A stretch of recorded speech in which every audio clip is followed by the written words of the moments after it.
사도행전 강의 63번째 시간으로 죽음을 불사한 믿음으로 서라는 제목으로 하나님 말씀을 선포하도록 하겠습니다. 하나님을 믿으면서도 여전히 불안과 염려에 시달리는 분들이 있음을 봅니다. 왜 그럴까요? 신앙인들의 마음의 시면을 살펴보면 두 종류의 사람이 있다는 것을 알 수 있습니다. 먼저는 하나님을 위하여 내가 존재하는 사람이 있습니다. 이런 사람은 하나님의 영광과 목적을 위해서 나를 희생하는 것을 기쁘게 생각해요. 반대로 자기 자신을 위하여 하나님이 존재하는 사람이 있습니다. 이런 사람은 언제나 하나님을 내 문제 해결해 주시는 분으로 생각을 해요. 그렇다 보니까 내 삶의 문제들이 산적할 때 이러한 부류는 이런 고민에 빠집니다. 과연 하나님은 살아계시는가? 과연 하나님은 내 기도를 듣기나 하시는 걸까? 내가 이렇게 신앙생활을 한다고 해서 내게 유익이 되는 것은 무엇일까라는 미궁 속으로 빠집니다. 뭐든지 자기 중심적으로 생각을 하는 거예요. 내게 유익이 되는 것은 무엇이고 나는 과연 무엇이고, 그죠? 그러니까 하나님을 믿는다라고 하면서도 여전히 인생의 고민과 절망 앞에서 불안과 염려로만 점철하는 모습을 계속 반복하는 것입니다. 그렇다면 진정한 성도는 어떠한 신앙의 태도를 견지해야 되는가? 죽음을 불사한 믿음으로 나아가는 자가 진정한 신앙인입니다. 이미 죽음이 내 눈앞에 있는 것으로 믿는 사람은 두려울 것이 없죠. 성공하거나 실패해도 아무런 상관이 없습니다. 건강하거나 병들어도 그런 것이 인생에서 별로 중요한 것이 아니에요. 이미 죽음을 하나님을 위한 숙명으로 받아들인 성도는 더 이상 근심하거나 염려하지 않죠. 죽기로 가고 있는데 뭐가 두렵겠어요. 복음을 위하여 극심한 핍박을 감내하는 자들을 성경이 뭐라고 표현합니까? 히브리서 11장 36절부터 38절 중반에 보니까 또 어떤 이들은 조롱과 채찍질 뿐 아니라 결박과 옥에 갇히는 시련도 받았으며 돌로 치는 것과 톱으로 켜는 것과 시험과 칼로 죽임을 당하고 양과 염소의 가죽을 입고 유리하여 궁핍과 환난과 학대를 받았으니, 자, 이런 사람은부터 같이 읽겠습니다. 시작. 이런 사람은 세상이 감당하지 못하느니라. 아멘. 성경은 이처럼 죽음을 불사한 믿음을 가진 사람들을 일컬어서 세상이 감당하지 못하는 사람이다, 이 세상 전체가 그들을 갖다가 감당하지 못하는 사람이다 라고 이야기를 하는 것입니다. 오늘 우리는 그러한 믿음의 태도를 가진 사도 바울의 모습을 통해서 우리가 또 배우게 돼요. 3차 전도여행을 마친 사도 바울과 일행이 이제 드디어 예루살렘에 입성하는 장면 아니겠습니까? 예루살렘에 들어가기 전부터 사도 바울은 예루살렘에 가게 되면 환난과 결박이 그를 기다리고 있다라고 하는 것을 이미 성령의 음성을 통해서 또 많은 예언자들의 예언을 통해서 알고 있었습니다. 그럼에도 불구하고 그는 나의 달려갈 길과 주 예수께 받은 사명, 꼭 하나님의 은혜의 복음을 증언하는 일을 마치려 하면은 나의 생명조차 조금 더 귀한 것으로 여기지 않겠다라고 하는 굳은 결심을 가지고 예루살렘 성을 향해서 돌진해 들어가는 거예요. 가히 죽음을 불사한 믿음이죠. 자, 오늘은 예루살렘에 당도한 사도 바울의 모습을 함께 살펴보면서 우리의 신앙을 깊이 점검해 보기를 원합니다. 말씀을 통해서 우리 각자에게 말씀하시는 성령님의 음성을 들으시고 우리 모두가 죽음을 불사한 진정한 신앙인들로 성장하는 귀한 시간 될 수 있기를 축복합니다. 자, 두 가지로 살펴보겠습니다. 첫 번째는 하나님은 우리의 이성과 경험을 초월하는 분이십니다. 우리 한번 따라할까요? 하나님은 우리의 이성과 경험을 초월하는 분이시다. 자, 우리가 연약한 신앙, 자기중심적인 신앙으로부터 정말 하나님이 원하시는 차원의 믿음으로 성장하기 위해서는 어떤 사실을 견지해야 될까요? 하나님의 초월성을 만나야 됩니다. 하나님은 내 생각과 내 상식을 뛰어넘는 초월적인 분이라고 하는 믿음이 내게 임해야 돼요. 사도 바울이 예루살렘에 도착했을 때 예루살렘 교회 형제들이 그를 기다리고 있었습니다. 그들은 사도 바울을 예루살렘 교회의 지도자였던 야고보와 장로들에게 소개를 했어요. 그때 바울은 3차 전도 여행 중에 하나님께서 행하셨던 모든 일들을 낱낱이 보고합니다. 17절부터 19절에 보니까 예루살렘에 이르니 형제들이 우리를 기꺼이 영접하거늘 그 이튿날 바울이 우리와 함께 야고보에게로 들어가니 장로들도 다 있더라. 바울이 무난하고 하나님이 자기의 사역으로 말미암아 이방 가운데서 하신 일을 낱낱이 말했다. 자, 제가 몇 시간에 걸쳐서 강해 드린 것처럼 나눈 것처럼 3차 전도 여행에서는 두 가지 큰 특징이 있었다 그랬잖아요. 그죠? 첫 번째는 성령 세례가 임한 것입니다. 사역 가운데 물론 1차, 2차 때도 성령의 역사가 없었습니까? 있었죠. 근데 사역을 하는 가운데 자연스럽게 발생을 한 것이었다고 한다면 3차 전도 여행에서는 먼저 성령 세례의 역사가 임하게 되고 그 파급력이 사역의 효과로 결과들로 막 흘러가기 시작하는 거예요. 강력한 성령의 역사가 있으니까 이 사역의 추진력이 엄청난 겁니다. 팍팍팍 나가게 되는 거죠. 두 번째는 제자 양육이었잖아요. 에베소에서 두란노 서원을 중심으로 해서 열심을 다해서 말씀을 가르쳤고, 당시에 이제 고대의 굉장히 중심 도시들이었던 빌립보, 고린도, 아테네 같은 곳에서 그죠? 많은 사람들에게 주님의 복음을 선포했습니다.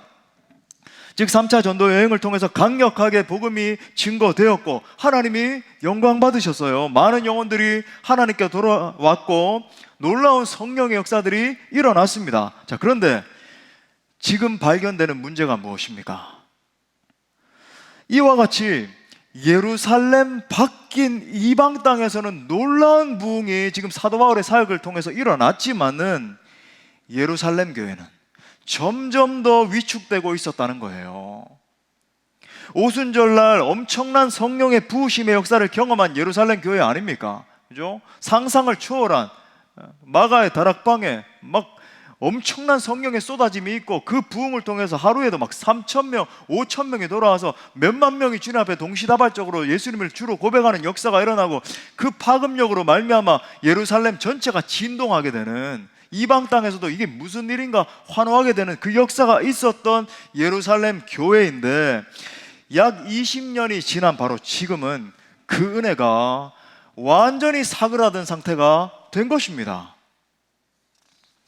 사도 바울의 소식을 들은 예루살렘 교회 지도자들의 첫 번째 반응은 물론 감사였어요. 20절에 보니까 그들이 듣고 하나님께 영광을 돌렸다. 참 감사하네요. 하나님 참 놀라운 일을 행하셨나요? 분명히 그들도 이제 기쁘고 감사한 마음이 들었어요. 그런데 그들의 그 기쁨은 잠시였고 그들의 언어 속에 지금 보세요, 깊은 수심이 들어있다라고 하는 것을 우리가 엿볼 수 있잖아요. 21절과 22절에 보니까 내가 이방에 있는 모든 유대인을 가르치되 모세를 배반하고, 사도 바울을 향해서 지금 모세 배반했대요. 아들들에게 할례를 행하지 말고 또 관습을 지키지 말라 한 다음을 그들이, 유대인들이, 유대 종교 지도자들이 들었다. 그러면 어찌할꼬 그들이 필연 그대가 온 것을 들으리니, 이 다음 점점점 뭘까요? 사로잡으러 오고 그저 핍박하러 올 거다. 자, 이 말씀을 보면 그들이 얼마나 근심 걱정에 사로잡혀 있었는지를 볼 수 있습니다. 그 이유는 뭐냐면 예수님은 분명히 믿어요. 당시에 이런 유대인들이 많았습니다. 그죠? 사도 바울이 이방 땅에서 복음을 증거할 때도 이런 부류가 많았는데 어떤 부류인가? 예수님 분명히 믿는데 율법의 행위를 같이 따라야 한다라고 주장하는 유대인들이 있었다는 거예요. 그 유대인들이 지금 예루살렘에까지 막 당도해가지고 완전히 숫자가 굉장히 많이 있는데 그들이 지금 사도 바울 당신을 어떻게 할지 모른다는 말입니다. 즉 그들에게 있어서 바울은 모세의 율법을 배반한 자라는 거예요. 어떻게 율법을 자치하고 예수 믿음으로만 구원받을 수 있는 그런 복음이 어디 있느냐? 그건 말도 안 된다. 우리에게 주신 이 소중한 모세의 율법, 이런 자들이 있다는 겁니다. 그래서 그들이 일어나서 이 소문을 듣게 되면 교회를 막 때려 부수고 어지럽히고 당신 사도 바울도 잡아가게 되면 큰일입니다. 이 이야기를 지금 하고 있는 거예요. 여러분 한번 생각해 보십시오. 오순절날 성령이 임하셨던 당시 예루살렘 교회의 모습과 지금의 모습이 얼마나 다릅니까? 얼마나 달라요? 그때는 고난이 없었습니까? 핍박과 역경이 없었나요? 아니잖아요. 그때는 지도자인 베드로가 감옥에 투옥되었고 심한 고초까지 겪어야 했습니다. 그때는 유대인들의 실제적인 공격이 계속됐어요. 그런데 그때와 지금의 상황의 차이가 무엇입니까? 그때는 모든 사람들이 성령의 충만함을 받았고 지금은 두려움으로 충만케 된 것입니다. 성령의 충만, 두려움의 충만. 오늘 우리는 예루살렘 교회의 달라진 모습을 보는 거예요. 처음에는 고난과 핍박 속에서도 흔들리지 않았고 어렵고 불가능해 보이는 일들이 일어난다 할지라도 아무런 문제가 되지 않았습니다. 그런데 세월이 지나다 보니까 그때의 담대함과 믿음이 완전히 다 사라져 버린 거예요.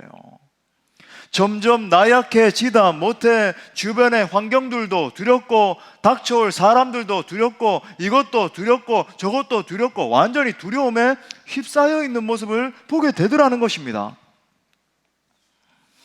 이 예루살렘 교회요, 이 예루살렘 교회의 지도자였던 베드로의 이야기를 우리가 다 기억하잖아요. 베드로가 배를 타고 제자들과 갈릴리 바다를 건너갈 때 갑자기 큰 풍랑이 일어났습니다.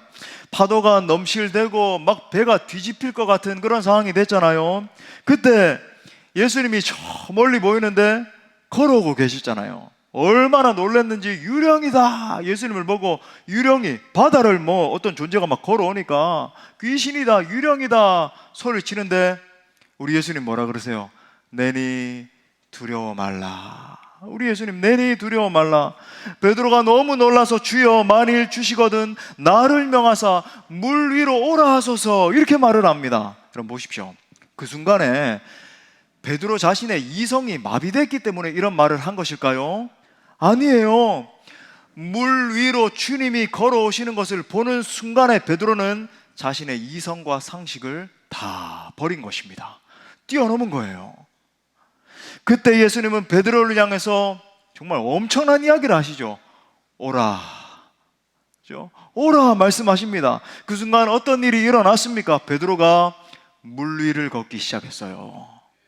사랑하는 여러분, 우리 믿음의 사람의 삶은 땅 위를 걷는 삶이 아니라 물 위를 걸어가는 삶입니다.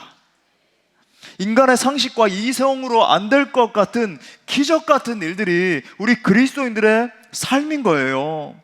반대로 베드로가 물 위를 걷다가 바람을 보고 파도를 보고 여러분 이 실제적인 환경을 보게 됐을 때 그는 현실을 깨닫게 되잖아요. 자신의 이성과 상식으로 환경을 바라보게 됐을 때 상황을 목도하게 됐을 때 그는 이 상황과 환경이 자기 자신을 막 압도하는 것을 경험하면서 곧장 물에 빠져버렸습니다. 이처럼 우리의 신앙이 이성과 경험의 틀 안에 있을 때 그건 사실 더 이상 신앙이 아닌 거예요.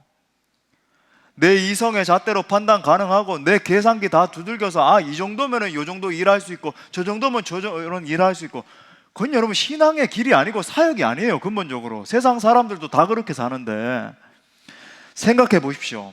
우리가 하나님 찬양하고 오늘도 그죠? 다 주의 크신 이름 높이며 온 땅과 하늘 위에 계셔 홀로 영광 받으실 주님 찬양은 했는데 입술로 그렇게 고백은 했는데 만약 그 하나님이 내 상식과 내 이상으로 다 계산할 수 있고 다 재단할 수 있는 분이라고 한다면 그분이 어떻게 더 이상 전능하신 하나님이라고 할 수 있겠습니까? 그분은 더 이상 하나님이 아니죠. 그러므로 우리가 반드시 깨달아야 하는 진리가 무엇인가? 하나님은 내 이성과 경험을 뛰어넘는 분이라는 진리입니다. 하나님은 우리의 경험과 합리성을 초월하여 지금도 놀라운 기적을 베푸시는 분이십니다. 하지만 여러분의 믿음이 적다고 해서 좌절하지 마세요. 이런 설교를 들을 때 나는 저런 믿음의 차원에까지 이르지 못했는데 여러분 낙심하지 마십시오. 우리 예수님은 믿음이 없어서 물에 빠진 베드로의 손을 잡아주셨잖아요. 그리고 이렇게 말씀하십니다. 마태복음 14장 31절에 보니까 예수께서 즉시 손을 내밀어 그를 붙잡으시며 이르시되, 우리 믿음이부터 같이 읽겠습니다. 시작. 믿음이 작은 자여 왜 의심하였느냐 하셨다. 아멘. 여러분, 이 말씀은 책망의 말씀이 아니에요. 너 믿음이 작은 자여 의심하지 말라. 아들아, 내 제자야 의심하지 말아라 말씀하신 거죠. 저는 여러분의 신앙생활이 땅 위를 걷는 것 같은 삶이 아니라 물 위를 걸어가는 기적 같은 축복의 삶이 될 수 있기를 바랍니다. 제 개인의 인생을 인도하시는 것을 봐도 정말 기적같이 인도하시는 하나님의 놀라운 인도의 손길을 세월이 가면 갈수록 더 깊이 느낍니다. 10대, 20대 때 이미 제 인생을 하나님 앞에 드리고, 하나님 저를 써주십시오, 하나님 제 인생 주님 앞에 있습니다. 특별히 저는 이제 태어날 때부터 어머니께서 한마디 상의도 아니하시고 소원 기도를 하시는 바람에 이제 주의 길을 가기로 작정을 했지만, 이제 또 주님을 깊이 만나면서 헌신을 했죠. 근데 제가 참 기억을 합니다. 군대를 제대하고 제가 복학하기 전에 어머니와 함께 100일 철야 작정 기도를 했거든요. 그 교회에서만 한 게 아니라 저 멀리 떨어져 있는 기도원에 가서 함께 기도하자. 근데 중간에 한 50일쯤 됐을 때 하루 실패했어요. 뭐 아팠는지 실패해가지고 다시 시작해서 거의 뭐 150일 이상을 철야를 했는데, 기억해요. 그 철야가기 위해서 버스를 타기 위해서 걸어가는 길에 어머니와 함께 걷는데 아파트들이 참 많이 있는데, 제가 어머니한테 눈물이 그렁그렁해서 이런 고백을 했습니다. 어머니, 저렇게 아파트들이 많이 있는데 왜 우리는 우리 집이 없을까요? 참 내가 그러면서 일반 학문을 했다라고 한다면 뭐 성공하고 세상에서 돈 많이 벌고 할 수 있었는데, 나는 왜 모든 것을 포기하고 주님의 길을 간다고 이러고 있는가, 뭐 이런 생각도 들고 그런 시절을 보냈거든요. 그리고 막 기도하고 그랬습니다. 근데 정말 당시에는 가진 것이라고는 꿈밖에 없었고 오직 기도밖에 할 수 있는 것이 없어서 하나님 앞에 2시간, 3시간 눈물 콧물 흘리면서, 하나님 저를 한번 써주십시오. 저의 인생 아무것도 없지만은 한번 빛나는 인생이 되게 하셔서 하나님의 영광의 도구로 써주십시오. 놀라운 것은 하나님께서 이 부족한 자를 붙들어 주시고 놀라운 하나님의 역사에 동참케 하신다는 것입니다. 그러므로 사랑하는 여러분, 여러분의 중심 가운데 이 세상 전부보다 크신, 여러분 이 세상 그 어떤 권세, 미국의 대통령, 여러분 뭐 어떤 대단한 그저 군사력을 가지고 있는 유력자 아니에요. 여러분 그 전부보다 크신 전능하신 하나님에 대한 굳건한 믿음이 임하게 되시기를 축복합니다. 자, 두 번째는 전략으로 사는 삶을 버리고 철저한 믿음의 사람으로 서라는 거예요. 우리 또 따라 합시다. 전략으로 사는 삶을 버리고 철저한 믿음의 사람으로 서라. 자, 23절부터 24절에 보니까 우리가 말하는 이대로 가라. 서원한 네 사람이 우리에게 있으니, 이 나실인들 말하는 겁니다. 그들을 데리고 함께 결례를 행하고 그들을 위하여 비용을 내어 머리를 깎게 하라. 그러면 모든 사람이 그대에 대하여 들은 것이 사실이 아니고 이거 오해였네 이렇게 여길 것이고, 그대도 율법을 지켜 행하는 줄로 알 것이라. 율법을 지켜 행하는 줄로 알 것이라. 이런 얘기를 해요. 자, 두려움에 사로잡혀 있던 예루살렘 교회 지도자들이 사도 바울에게 한 가지 대안을 제시하네요. 우리가 지금 시키는 대로 당신 만날 때 요런 계획을 좀 세웠어요. 우리가 지금 시키는 대로, 우리가 계획한 전략대로 한번 해보라는 거예요. 그 전략이 뭡니까? 당신의 비용을 내가지고 이 나실인들의 머리를 깎을 수 있도록 도와주면, 이게 결례인데 이걸 행할 수 있도록 도와주면 유대인들이 당신을 향한 오해를 풀 겁니다. 저 사람도 율법 행하네? 이런 식으로 생각할 거예요 라고 이야기를 하는 거예요. 자, 그렇다면 지금 예루살렘 교회 지도자들이 제시하는 것은 전략입니까? 신앙입니까? 전략이에요. 신앙이에요. 어떤 상황을 지금 당장 살짝 모면하기 위한 전략입니까? 아니면 정말 진정한 신앙에서 나온 제안입니까? 실제로 두려움에 사로잡힌 많은 사람들이 하는 일이 이와 같이 자신들의 인간적인 전략을 구상하는 것입니다. 머리로 사는 인생인 거예요. 교회 일을 하면서도, 하나님의 사역을 감당한다라고 하면서도 신앙의 능력, 기도의 능력, 전능하신 분을 의존하는 그 신앙 가운데 일을 하는 것이 아니라 오로지 머리 굴리는 겁니다. 머리. 저는 그런 사람들은 너무나 많이 보는 거예요, 오늘날. 머리에 신앙이 있고 진짜 여러분 신앙의 능력이 있죠. 주님 주시는. 저는 참 오늘날 다음 세대 지도자들에 대한 또 그런 고민도 많이 하게 되는데, 저는 어떻게 하면 또 다음 세대 지도자들을 잘 이끌어 줄 수 있을까, 그런 고민도 하게 돼요. 오늘날 조류 가운데 얼마나 많은 사람들이 이 머리로 이 신앙에 접근하고 사역에 접근하는지는 모릅니다. 자기 생각으로 하나님을 다 재단하고. 실제로 당시 유대인은 구원받기 위해서는 예수 믿을 뿐만 아니라 율법도 함께 지켜야 한다는 생각에 사로잡혀 있었잖아요. 이것에 대해서 사도 바울이 궁극적으로 견지하고 있었던 생각은 무엇인가? 사도행전 15장에서 분명히 말했죠. 자, 우리 살펴본 구절인데 다시 15장 10절부터 11절에 보니까, 그런데 지금 너희가 어찌하여 하나님을 시험하여 우리 조상과 우리도 능히 매지 못하던 멍에를 제자의 목에 두려느냐. 한번 살펴보라. 우리 중에서 율법 다 지킨 사람이 누가 있느냐는 거예요. 누가 이 멍에를 다 맬 수 있느냐. 그러나 우리는 그들이 우리와 동일하게 주 예수의 은혜로 구원받는 줄을 믿노라 하니라. 다시 말해, 구원이라고 하는 것은 원천적으로 볼 때 다 지킬 수도 없는 율법을 지키는 것으로부터 비롯되는 것이 아니라 오직 주 예수 그리스도로부터, 그 주 예수 그리스도를 믿는 믿음, 그때 주어지는 은혜로 비롯되는 것이다 라고 증거하는 것이죠. 그러니까 유대인의 전통에 사로잡혀 있던 사람들은 사도 바울의 말을 이해할 수도 없었고 받아들일 수도 없었던 거예요. 자, 그런데 이 문제에 대해서 26절에 보니까 사도 바울이 굉장히 충격적인 선택을 합니다. 자, 보니까 바울이 이 사람들을 데리고 이튿날 그들과 함께 뭘 했대요? 결례를 행하고 율법을 행하고 성전에 들어가서 각 사람을 위하여 제사 드릴 때까지의 결례 기간이 만기된 것을 신고하니라. 뭡니까? 바울은 실제로 자기 자신의 돈을 직접 들여서 나시린들이, 이 4명이 온 나시린들의 서원의 모든 결례를 다 행할 수 있도록 심지어 도와요. 심지어 그 의식이 다 끝날 때까지 그들과 함께 있으면서 적극적으로 도와요.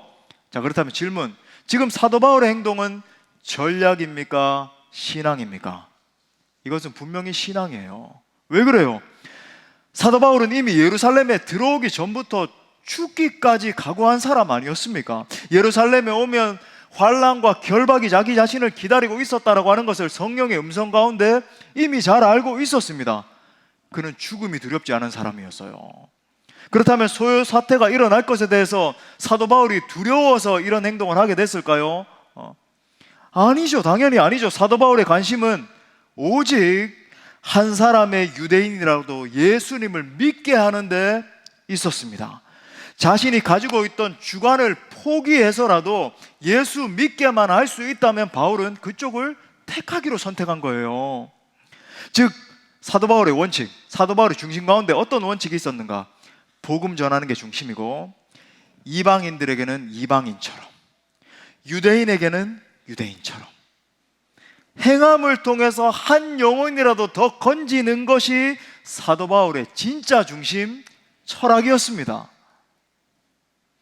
오늘날 우리들의 모습을 보면 형식을 얼마나 중요하게 여깁니까?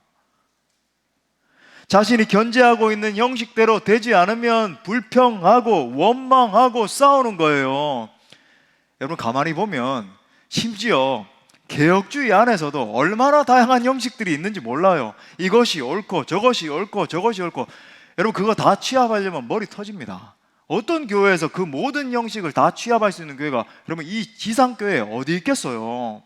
근데 많은 사람들이 그 형식을 고수하고자, 그러니까 정말 중심을 다해서, 그죠? 다음 세대들에게 타겟팅을 하고 어떻게 하면 한 영혼을 살릴 것인가, 어떻게 하면 효율적으로 그들에게 접근할 것인가에 집중하는 게 아니라 자기가 어릴 때부터 가지고 있던 그 관습에 사로잡혀 가지고 서로 싸우고 원망하는 것을 보는 겁니다.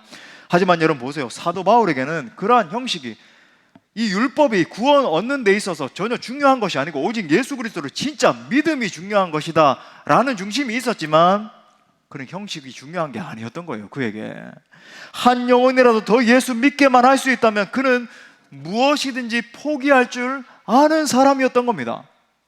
심지어 사도 바울이 자기 동족 유대인들을 얼마나 구원해 내고 싶어 했는지 로마서 9장에 보면 이렇게까지 고백을 해요. 로마서 9장 1절부터 3절, 2절은 없습니다. 생략됐어요. 내가 그리스도 안에서 참말을 하고 거짓말을 아니하노라. 영어로 나 정말 truly say, 정말로 내 참말이야. 나에게 큰 큰 근심이 있는 것과 마음에 그치지 않는 고통이 있는 것을 내 양심이 성령 안에서 나와 더불어 증언하는데, 그게 뭔 줄 아십니까? 나의 형제, 유대인들 말하는 거예요. 곧 고륙의 친척을 위하여 심지어 내 자신이 저주를 받아 그리스도에게서 끊어질지라도 원하는 바로라. 이렇게까지 말한 사람이, 그죠? 내가 저주받아서 구원 못 받는다 할지라도 저 동족 유대인들 건져내길 원한다라고까지 말한 사람이 무엇이 두려웠겠어요?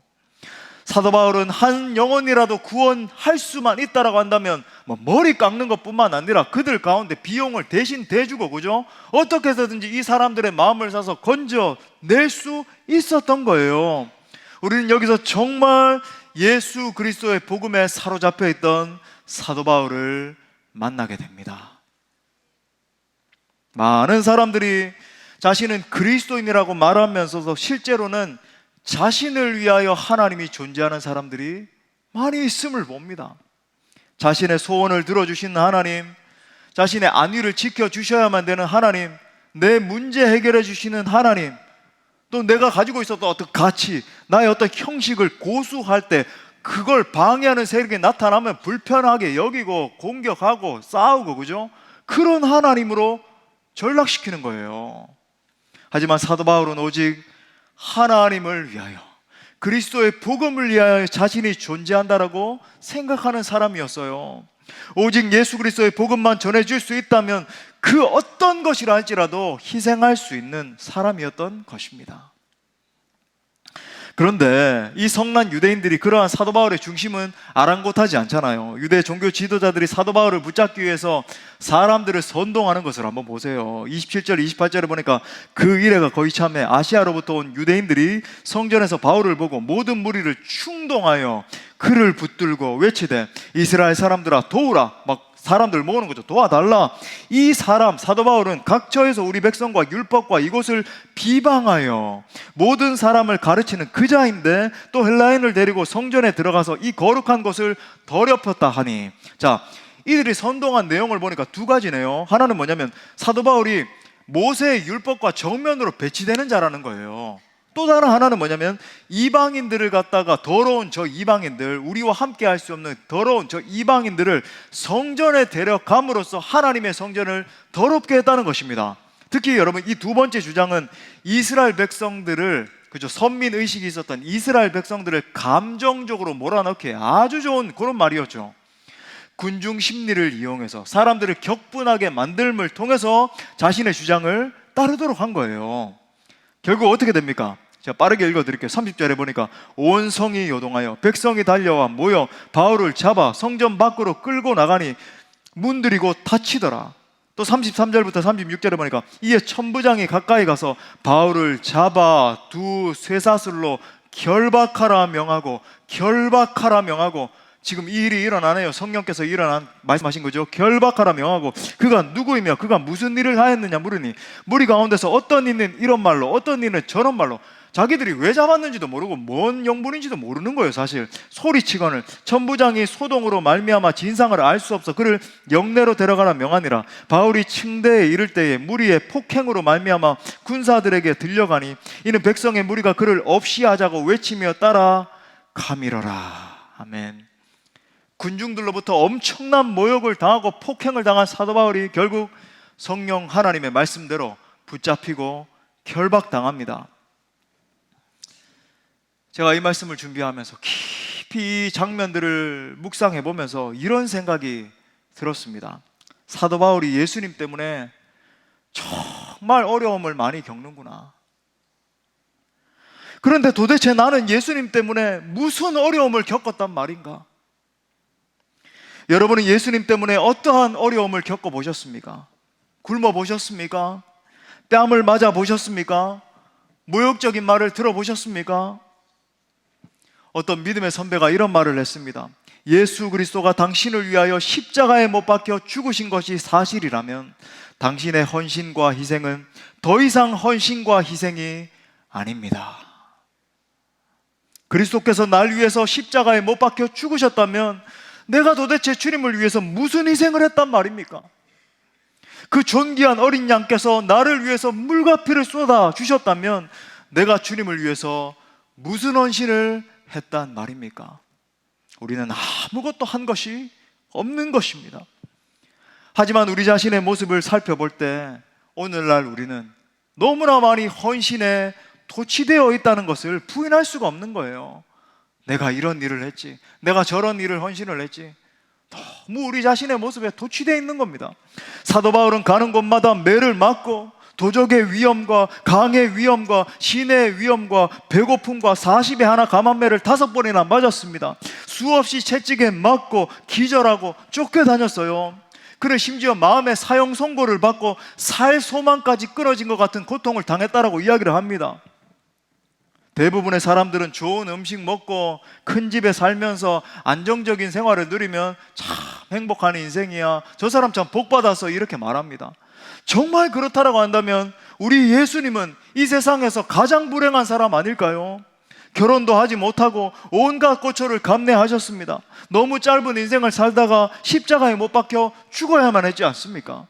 여우도 굴이 있고 공중의 새도 집이 있지만 인자는 머리 둘 곳조차 없다라고 말씀하셨어요. 그뿐 아니라 예수님은 밤이 지나도록 날마다 기도를 하시면서 피곤에 쪄들어서 사역을 하셨습니다. 말씀을 전하시고 병자들을 치유하시고 상한 자들을 고치셨어요. 그런데 결국 그를 기다리고 있었던 것은 외롭고 쓸쓸한 십자가뿐이었습니다. 사랑하는 여러분, 오늘 사도 바울의 모습을 보면서 우리 안에 새로운 결단이 일어났으면 좋겠습니다. 예수 믿으려면 철저히 믿으십시오. 예수님을 따라가려면 제대로 따라가세요. 사도 바울처럼 예수 그리스도의 복음을 위해 자신을 드리는 삶을 사십시오. 특별히 오늘 학습 세례 받으시는 분들도 있기 때문에 2가지 적용점을 드립니다. 물론 우리 모두에게 우리가 일평생 붙들어야 되는 여러분 신앙의 가치예요. 첫 번째는 주님의 날을 철저하게 거룩하게 지키십시오. 우리 한번 자신의 가슴에 새기면서 한번 따라합시다. 주님의 날을 철저하게 거룩하게 지키자. 주일 성수하세요. 아멘이십니까? 11조 생활 하십시오. 이 11조 생활에 대해서 어떤 분들에게는 굉장히 큰 도전이 될 수도 있겠는데, 아니요, 여러분 기억하세요. 말라기서를 한번 읽어보십시오. 자유주의자들의 이 논지에 빠져서 11조는 폐지됐고 신약에는 11조가 어디 있냐, 제가 말씀드렸잖아요. 11조는 구약에 나오는 개념이지만 신약은 그게 더 확대돼서 연보의 개념으로 바뀌었다. 연보는 어떤 겁니까? 자신의 전재산을 드리는 거예요. 여인이 그저 2랩돈 전재산을 드렸을 때 가장 많이 드렸다 예수님 평가하셨잖아요. 자기의 전부를 드려서 하나님 나라 확장을 위해서 쓰는 것이 신약적 개념입니다. 그럼 여러분 10분의 1을 드리는 이 11조 생활은요, 얼마나 여러분 우리 최소의 것을 하나님 앞에 드리는 것인데, 이게 근본적으로 우리 것도 아니고 하나님의 것을 하나님의 것으로 인정해 드리는 신앙인 겁니다. 그리고 말라기서를 꼭 읽어보세요. 11조 생활했을 때 하나님이 어떠한 복을 주시는지. 복의 통로예요. 아멘이십니까? 주님과의 교제를 최고의 복으로 여기십시오. 자, 2번째는 복음을 위해 헌신하십시오. 또 따라합시다. 복음을 위해 헌신하라. 예, 교회를 사랑하십시오. 복음 전파를 위해 자신의 인생을 드리십시오. 그렇게 살아가다가 너무 내 마음이 약해질 때면 사도 바울을 생각하십시오. 나를 위해 십자가를 지시고 물과 피를 쏟으셔서 나같이 못난 죄인을 건져내신 예수 그리스도를 생각하십시오.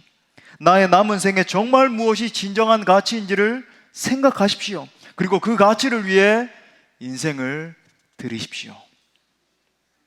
말씀의 결론을 맺겠습니다.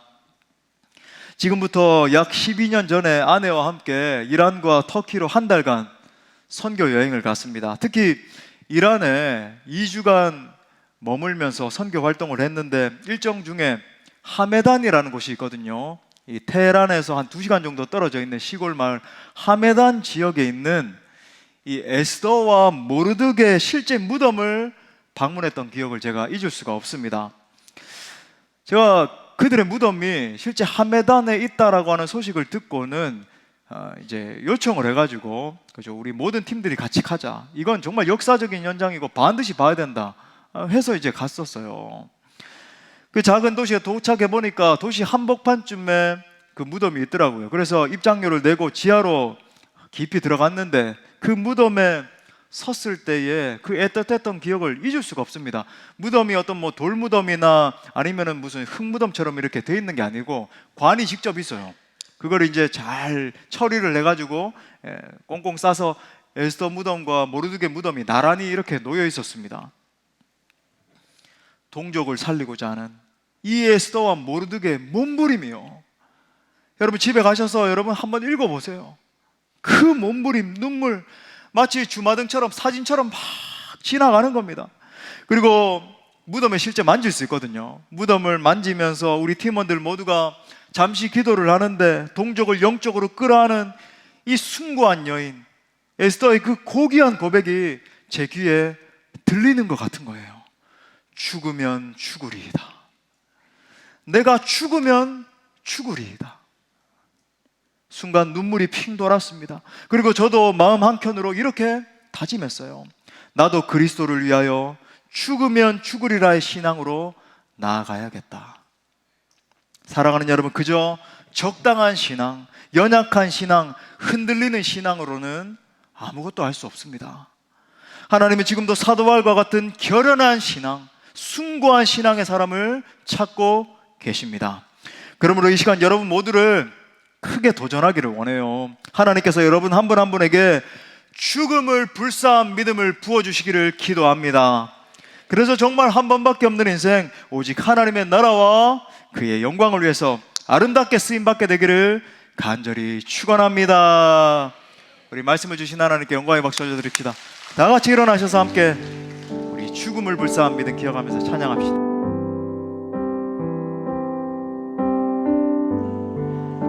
내 마음에 주를 향한 사랑이, 내 마음에 주를 향한 사랑이, 나의 말엔 주가 주신 진리로 나의 눈에 주의 눈물 채워주소서.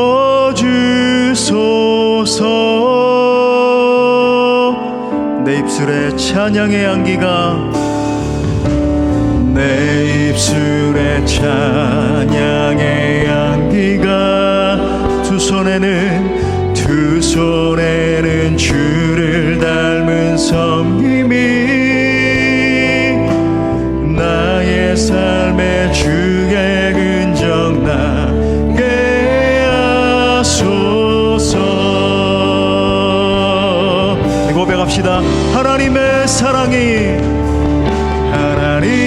사랑이 영원히 함께하리. 십자가의 길을 걷는 자에게 순교자의 삶을 사는 이에게 조롱하는 소리와 세상 유혹 속에도 주의 순결한 신부가 되리라. 내 생명 주님께 드리리. 우리 다시 한 번 더 죽음을 불사한 믿음을 부어주옵소서. 내 마음에 주를 향한 사랑이, 나의 말엔 주가 주신 진리로 나의 눈에 주의 눈물 채워주소서. 하나님, 내 입술의 고백을 붙들어 주옵소서. 내 입술에 찬양의 향기가, 하나님 내 두 손에는 주를 닮은 섬김이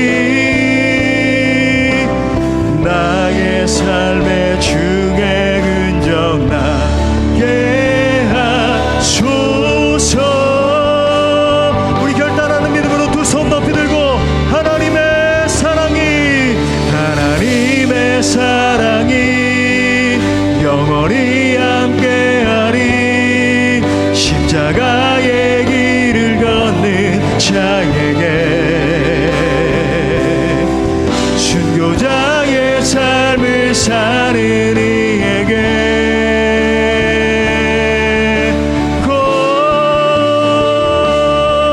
조롱하는 소리와 세상 유혹 속에도 주의 순결한 신부가 돼 내 생명 주님께 우리 다시 한 번 더